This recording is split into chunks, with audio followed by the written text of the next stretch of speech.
Hello বন্ধুরা, আবারও চলে এসেছি আর একটা নতুন ব্লগ নিয়ে। আজকের ব্লগটা একটু অন্যরকম, কারণ আজ ছিল ঈশানীর আইবুড়ো ভাত।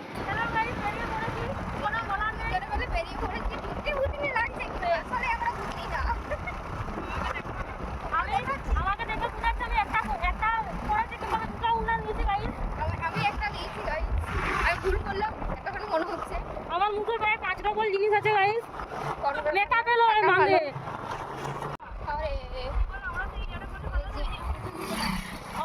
প্রত্যেকটা লুকা থাকলে মনে হচ্ছে ভালো জানি সেই বটে।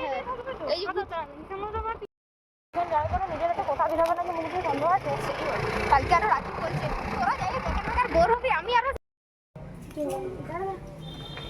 আমরা পৌঁছে গেছি এবারে ভিতরে ঢুকবো। এখন প্রায় আড়াইটা বাজছে। কটা বাজছে দেখ না, 2:30, 2:35। চলো তাহলে এবার ভিতরে যাওয়া যাক।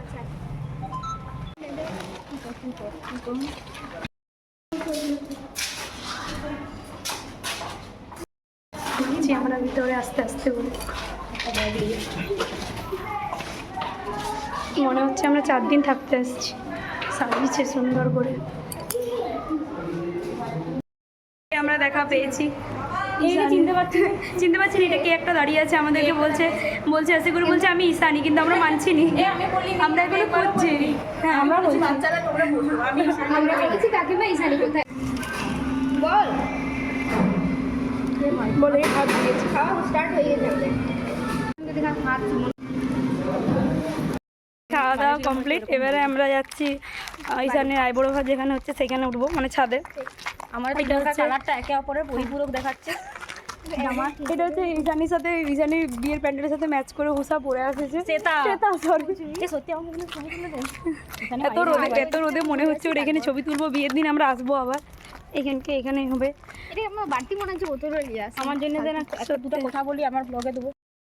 প্রথমে আমাদের এখন আসার কোনো কথা থাকেনি, কিন্তু সবসময় ডিসিশন চেঞ্জ সবসময়। আমি প্রথমে ভেবেছিলাম যে 4টার সময় আসবো। প্রথমে তো ভেবেছিলাম আসবোই নি, তারপর শুরু হলো 4টায় আসবো। বলেছি তোদের ডিসিশনে তারপরে হয়েছিল ভেবেছিলাম যে 4টায় আসবো।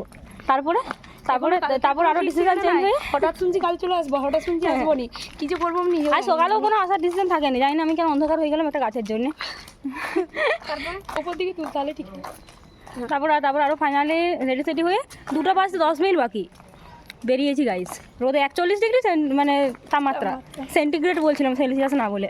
আমাদের মুখে দেখা যাচ্ছে কিছু নাই, শুধু রোদে একটু লিপস্টিক আছে, আমার সেটাও নাই, সেটাও আমার নাই। গাইস বাড়ির সামনে চলে আসছি, আমি কথা বলতে পারছি না, রাখছি, পরে আমি আরো অন করবো। ওগুলো দিদ বলে না। আমরা যাচ্ছি এবারে উপর। প্রথমে গিয়ে উষা বসে পড়েছে আইবুড়ো ভাত খাওয়ানোর জন্য, তারপর শ্বেতা বসে পড়েছে, দেন আমার টান। প্রচণ্ড গরম আর সবার বেহাল অবস্থা। গরমে সবারই খুব কষ্ট। একটা কুলার আছে, সেখানে সবাই দাঁড়িয়ে পড়ছে। আর এটা হচ্ছে বিয়ের মণ্ডপ, এখানে হবে। এখনও সব ডেকোরেশন কমপ্লিট হয়নি, আস্তে আস্তে সব কমপ্লিট হবে। এটা ওর বাবা। এটা সব থেকে একটা ইমোশনাল টাইম। যাই হোক, সবাইকেই তো এই জায়গাটা দিয়ে যেতে হয়। খুব ভালো লাগছে দেখতে, ডেকোরেশনটাও ছিল অসাধারণ। সত্যি কথা বলতে বিশ্বাসই হচ্ছে না আজ ঈশানীর আইবুড়ো ভাত। মুহূর্তটা অসাধারণ। হয়তো খুব গরম, খুব কষ্ট, কিন্তু প্রতিটা মুহূর্তই খুব সুন্দর। ঈশানীর এই জীবনের সুন্দর মুহূর্তটাতে আমরা যে থাকতে পেরেছি, এটাই অনেক বড়, কারণ এত গরমে আসার কথাই ছিল না।